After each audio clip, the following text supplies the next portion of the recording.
Yo, what is going on, guys? Welcome to another video. And in today's video, we are going to discuss how to get rich. Oh yeah, how to get rich, how to build wealth. And we're going to give the honest truth because we know that the YouTube platform is full of foolishness, right? And that's not even subject to opinion. Objectively, there's a lot of foolishness, but I want to give an honest and truthful strategy on how to really build wealth and get rich, because obviously that is everybody's goal. And I'm not going to blast you all with all this foolishness. We're just going to get right to the point.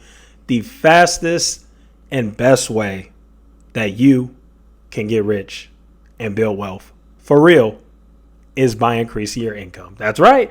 Now, I've made a video on this before, but I know I've got some new subscribers that came in. So I want to make this video again because this is extremely important, especially for those of you who are my age. I'm 27 years old. Those of you who are in your younger years, it's very important you understand this. So let me just get into this video, right? So investing, right? Investing takes time. It takes years to get a nice return on your money. But you know what doesn't take much time for you to make money? Your paycheck. A lot of people leave that part out. A lot of people discount the fact that you can actually get a better job and increase your income if you apply yourself. You see, a lot of people who are stuck in certain jobs or certain career fields or think they can't level up in society, they start to turn to other things and they're looking for that hope. And that's where YouTube and the 2021 bubble and crypto and things like that. Overall, we can sum it all up into one simple word: gambling. That's where gambling comes in. A lot of people don't even believe in themselves, right? And because they don't believe in themselves, but they still want to get rich, they start gambling.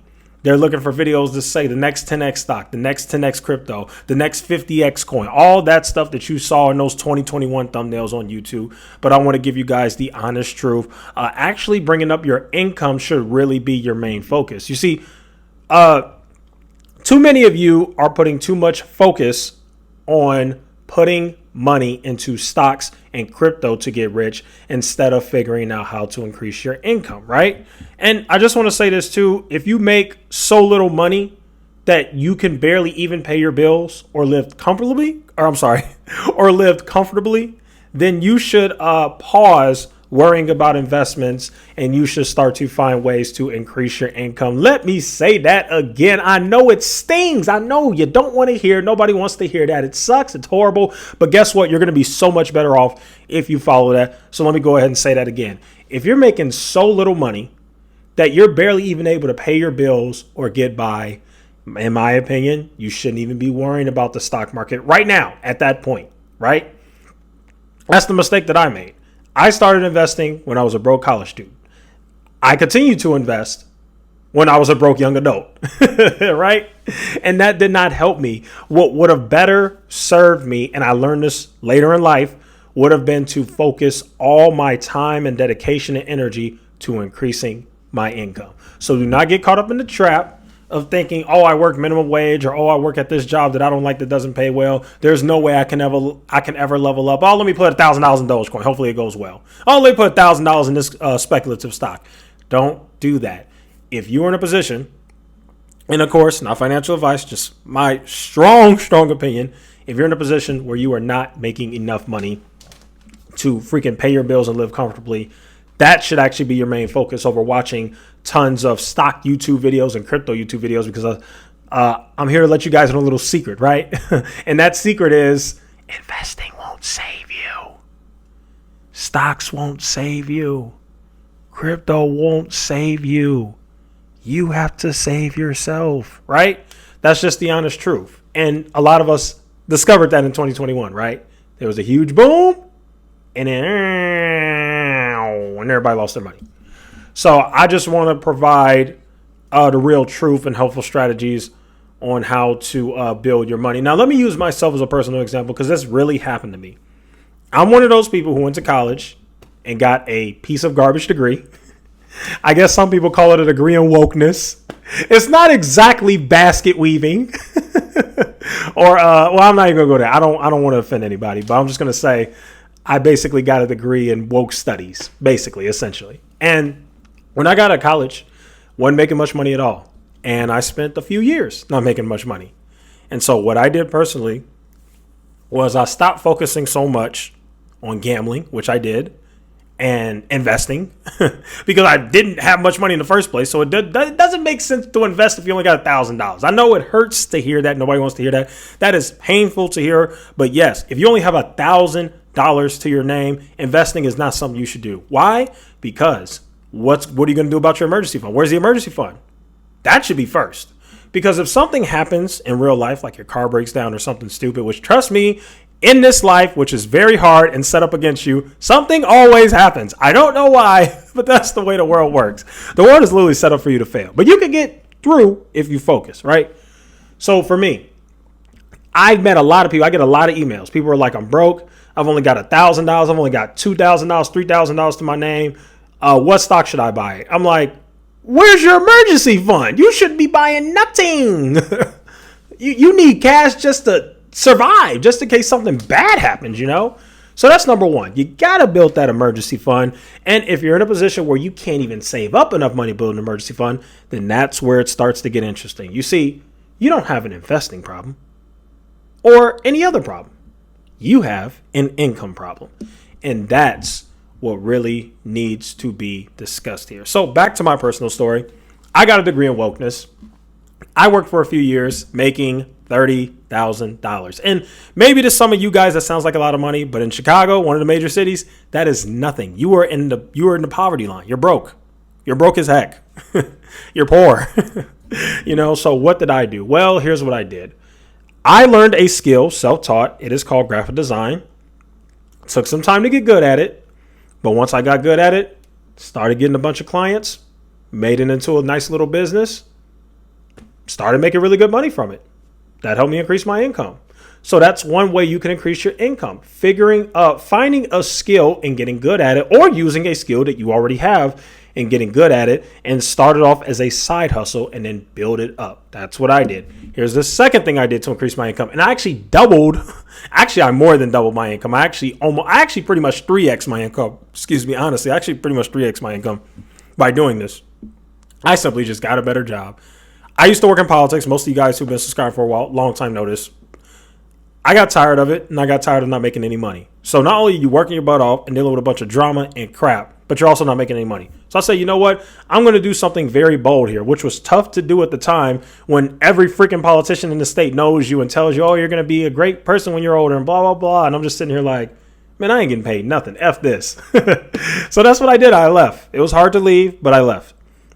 And that was the best decision I ever made in my life. When I left, I got into a different industry. My main focus was finding a job that pays more. That was it. And I worked really hard and bounced around a few jobs after I quit politics to find a job that pays well. And I finally found it. How did I do that? I leveraged my skills that I learned in politics to get another job. So what skills do you need to be successful in politics, especially running campaigns?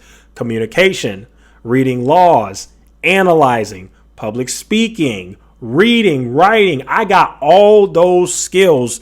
And my job when I got to those interviews was to show the interviewer that I got the skills to get the job done. And that's what I did. It was that simple. I used the skills that I learned in my job, and I proved to the people that I was in. I actually interviewed for a job that I wasn't qualified for. Literally, I have no experience in it, was not qualified for it pretty much. So how did I get hired? I convinced them in the interview.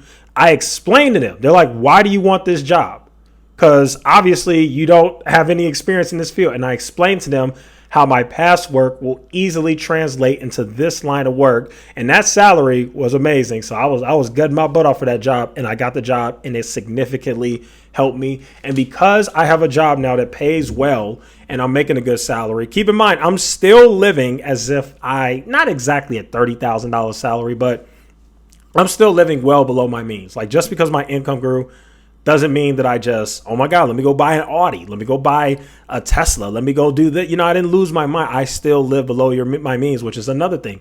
You got to live below your means. That's another thing that a lot of people don't tell you. So now let's get to the YouTubers, because a lot of YouTubers are liars. They make you think that they made their money from crypto, from stocks, from whatever, investing. And it's just not true. They are not multimillionaires because of stocks and crypto and investing. It is extremely hard to become a multimillionaire in a matter of 1 to 2 to 3 years. It actually takes longer than that, like decades, to get that rich doing that. You can do it, but it takes a really long time. Most YouTubers are full of it. Don't follow what they say, follow what they do. Let me tell you how a lot of YouTubers really got rich and became multimillionaires. They did exactly what I'm telling you. They figured out a way to increase their income. How did they do that? Well, a lot of these guys are making $25,000 to $50,000 a month on YouTube. How are they doing that? Well, you have YouTube income revenue, right? The ad revenue, you get paid from that, right? Then you got your courses. YouTube pays you for that. Then you got your sponsorships. You see how every YouTube video always says, click the Moomoo link down below and click on FTX. This video is sponsored by FTX and whatever, Weeble and blah, blah, blah. Yeah. People pay them to sponsor their stuff on their video. So sponsorships, YouTube revenue, courses. That is income. You're getting income. You're getting paid every month for this. See, that's the trick. That's how these YouTubers are really making money. So if you want to do well and really build wealth, you got to focus on your income. I know I spent a lot of time on this. Let me see what else I wanted to say. Figure out what works. Oh, yes. So figure out what works and stick with it. And that's something that has happened to me in my life. I have failed so many times in my life, so many times. But one thing I pride myself on is I was able to recognize quickly when something isn't working. Let me compare it to rappers. And I hate to use this as an example, but let me just tell you guys the truth. There are a lot of people who want to be rappers. A lot of young kids my age who want to be rappers, right? And these people spend 10, 20 years doing the same thing trying to be a rapper, right? And never make it. There's some people where it just doesn't work out for them, right? I don't want that to be you. You have to recognize when something isn't working and you got to let it go and you got to try something else. That's something I pride myself on being good at. I was able to recognize immediately when something wasn't working out. If you've been doing something for a long time and you're not making any progress, it might not be for you. Not saying it necessarily isn't, but it might not be for you. It really makes me think of people who like try to be rappers. There are a lot of people who try to rap and make music. And literally, I know people who are 40 years old still rapping. I'm so serious, guys. These dudes been rapping since they were like 15 years old. These guys are 40 years old and are still rapping, trying to be the next Drake. And that's no diss to anybody. Seriously, no diss at all. It's just the honest truth. And you don't want to be that person. You got to recognize when something isn't working. You got to move on. You got to try something new. Try new things. Figure it out. See what works for you. And I promise it will all work out. I tried so many different things in my life to make money and do well. And I failed so many times. And there were so many things I did that did not work out before I finally found something that freaking sticked. Right? So that's it. So overall, what can you do to increase your income? Okay. Decrease your expenses, which means stop eating out so much. Actually track your expenses. Make sure you got some type of Excel sheet or something like that so you can actually see where your money is going, right? And then also, I'm not even going to get to the buy assets part because, like I said, you need to do these things before you even get to buying assets. So we're just trying to figure out how to increase your income, right? So you've got to decrease your expenses. The other thing is you want to figure out a skill. Like I told you, mine was graphic design. Yours can be something else. I don't know what you're good at, but you got to figure out a skill. You can Google different skills that can actually make you money. So figure that out and get a better job. Get a better job. I know easier said than done, but trust me, there are ways to do it. If you're working minimum wage, then guess what? You're at the bottom. I'm not trying to be mean, not condescending at all, but you're at the bottom of like the societal totem pole, which means it's only up from here. So let's say you're working minimum wage. Okay, what can you do? Okay, you can work at the post office. The post office normally pays a little bit more, actually a lot more depending on what you do. You could be a firefighter, right? I know not everybody wants to do that, but I'm just giving you guys options, right? You could be a laborer. Actually, when I was in politics, they were actually trying to get me to get into being a laborer. And you have to do like an apprenticeship, and then you actually got to go to like, not really school, but it's like, it is school. It's not school, but it is school, right? It's like school for carpenters and masons and welders and all that stuff. You go to school for that. You learn it. And actually, those types of people who use their hands to fix things, they make a lot of money. They all be making six figures. They're doing very well. Drive these nice trucks and everything. Half of them drive Teslas, the ones that I know. But anyway, That's it. Those are different ways to increase your income. Increasing your income is not hard if you really put in the work to figure it out. So what I want you to get out of this video is if you're that person who's not making much money or struggling with income and really wants to be rich, you need to put more effort, actually maximum effort, into increasing your income, and way more effort into your income than you're putting into stocks and crypto. Stocks and crypto is the side thing. That is very essential. It's important, but it's the side thing that you do. Well, it's the essential thing. It's the essential thing that you do once you get your income up. But if you not having a good amount of income, right? If you're making minimum wage or you're not making enough money to sustain yourself, then putting $1,000 in Shiba Inu just isn't going to save you. That's just not how it works. So the ultimate thing I want you to get from this video is figure out a way to increase your income, and that should be your main focus. Hopefully this video was helpful. I know I talked forever, but I hope this was helpful. So there you guys have it. That'll go ahead and conclude today's video. Thank you guys so much for watching. Feel free to like, share, subscribe, and I will see you guys in the next one.